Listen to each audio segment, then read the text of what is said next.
diante da outra. E é só assim que elas se objetivam. Os conceitos antropológicos atualizam essa relação, e não são, por isso, nem reflexos verídicos da cultura do nativo, que é o sonho positivista, de que a antropologia produzirá conceitos que refletem veridicamente o sonho nativo, nem tampouco projeções ilusórias da cultura do antropólogo, que é o pesadelo dos construcionistas. Tudo que eu acho que estou vendo o nativo, só estou vendo eu mesmo, meu rosto lá, que eu projeto todas as minhas categorias. Nem o sonho dos positivistas, de que tudo é transparente, nem o pesadelo, desculpa, dos construcionistas, de que tudo é espelho. O que os conceitos antropológicos refletem é uma certa relação de inteligibilidade entre as duas culturas em confronto. E o que eles projetam são as duas culturas como seus pressupostos imaginados. Eles operam com isso, os conceitos, uma dupla desterritorialização. Eles são interfaces transcontextuais, cuja função é sempre representar, no sentido diplomático do termo, o outro no seio do mesmo, lá como cá. Por isso, o debate interminável em antropologia sobre a universalidade ou não de certos conceitos e oposições, né, que é uma coisa que sempre volta nas discussões antropológicas, me parece um debate de interesse escasso. Porque, pior que interminável, esse debate é indeterminável, porque, afinal, tudo, no fim das contas, é relativamente universal. O verdadeiro problema, ao contrário, é o de saber quais são as relações possíveis entre nossas práticas de descrição e as práticas empregadas por outros povos. Há várias relações possíveis, sem dúvida.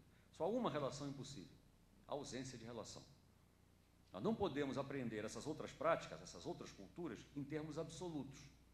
Podemos apenas tentar explicitar algumas de nossas relações implícitas com elas, ou seja, aprendê-las relativamente a nossas próprias práticas de descrição.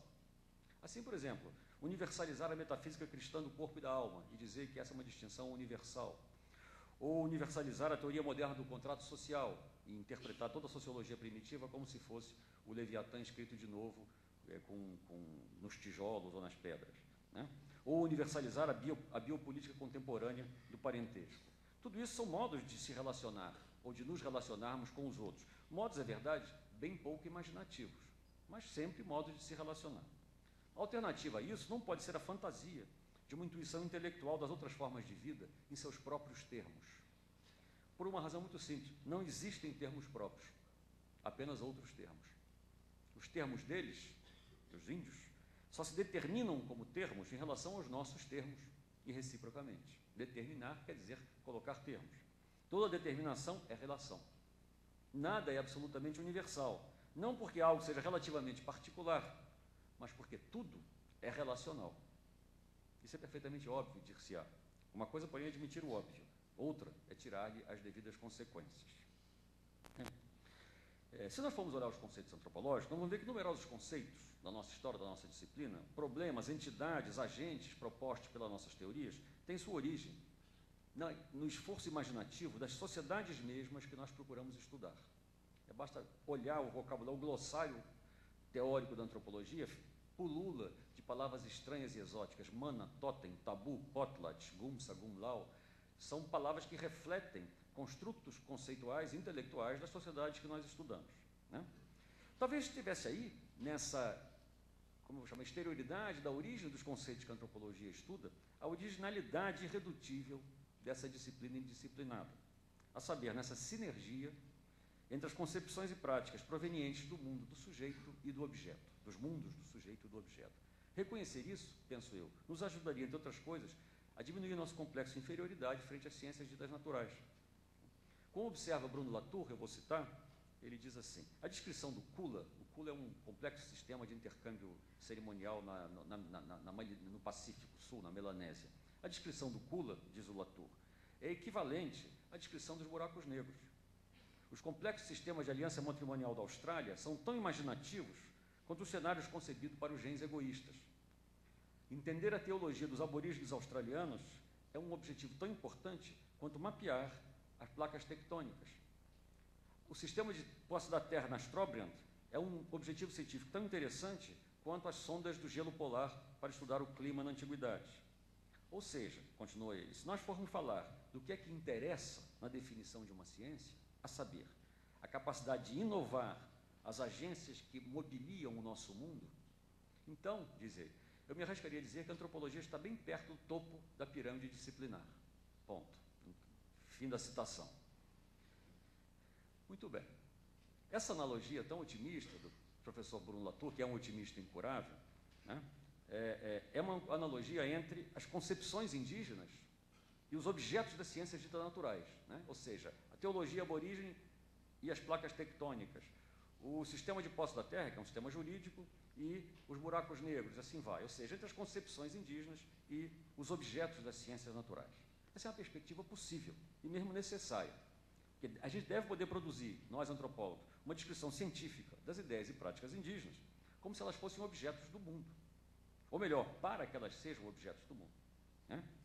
Não esqueçamos que os objetos científicos de Latour são tudo menos entidades objetivas e indiferentes, esperando quietinhas uma descrição chegar, né? Uma outra estratégia possível, que não essa do Latour, seria de comparar as concepções indígenas que o antropólogo estuda com as teorias científicas, né? Como fez, por exemplo, um célebre historiador da ciência, que é o Robin Horton, né? Segundo a tese da similaridade, é o nome que ele dá, indica as teorias, as ideias nativas sobre bruxaria, magia, essas coisas são, na verdade, teorias científicas equivalentes do ponto de vista epistemológico às teorias físicas, etc. Erradas, porém equivalentes, isto é, são esforços de mesma natureza, né? Outra, porém, é a estratégia que eu advogo aqui, né? Eu acho que a antropologia sempre andou demasiado obcecada com a ciência, com C maiúsculo. Não só em relação a si mesma, né? Nós perdemos preciosas décadas discutindo se a antropologia é ou não, pode ou não, deve ou não ser uma ciência, né? Mas, sobretudo, e esse é o problema principal, nós estamos muito obcecados com a ciência em relação a concepções dos povos que nós estudamos. Seja para desqualificar essas concepções como consistindo em erros, ilusões, ideologias e loucuras, seja, em seguida, para explicar cientificamente como e por que os outros não conseguem se explicar cientificamente, né? Ou seja, para promover essas crenças dos outros como se fossem homogêneas à ciência, num espírito de boa vontade como a do Horton, né? Frutos de uma mesma vontade de saber consubstancial à humanidade, né? Então, temos os conceitos célebres da similaridade do Horton ou da ciência do concreto, do pensamento selvagem levi-straussiano. O primitivo também faz ciência. A imagem da ciência se torna, com isso, uma espécie de padrão ouro do pensamento, né? Me parece que esse não é o único terreno, nem necessariamente o melhor, em que nós podemos nos relacionar com a atividade intelectual dos povos estrangeiros à tradição cultural ocidental. Se me permitem continuar na metáfora financeira do padrão ouro, eu diria que talvez fosse mais interessante mantermos flutuantes as taxas de trocas conceituais mundiais, né? Dispensando a relíquia bárbara, que é o mononaturalismo, a ideia de que existe um lastro essencializante debaixo da cultura, arbitrando as diferenças culturais, a saber, uma única natureza, que é o árbitro final de toda e qualquer teoria ou discurso, né? Se a gente deixar flutuar as taxas de troca conceituais, talvez não precisemos mais desse padrão ouro, dessa relíquia bárbara, como chamava o Marx em relação ao ouro, que sustentou o capitalismo tanto tempo, né? Eu indaguei o que aconteceria se nós recusássemos a vantagem epistemológica do discurso do antropólogo sobre o discurso do nativo. Isso é o mesmo que perguntar o que acontece quando nós levamos o pensamento dos índios a sério. Quando o nosso propósito deixa de ser o de explicar, interpretar, contextualizar, racionalizar esse pensamento e passa a ser simplesmente o de utilizar, isto é, o de tirar suas consequências, verificar os efeitos que ele pode produzir sobre o nosso. O que é, em suma, pensar o pensamento nativo ou indígena?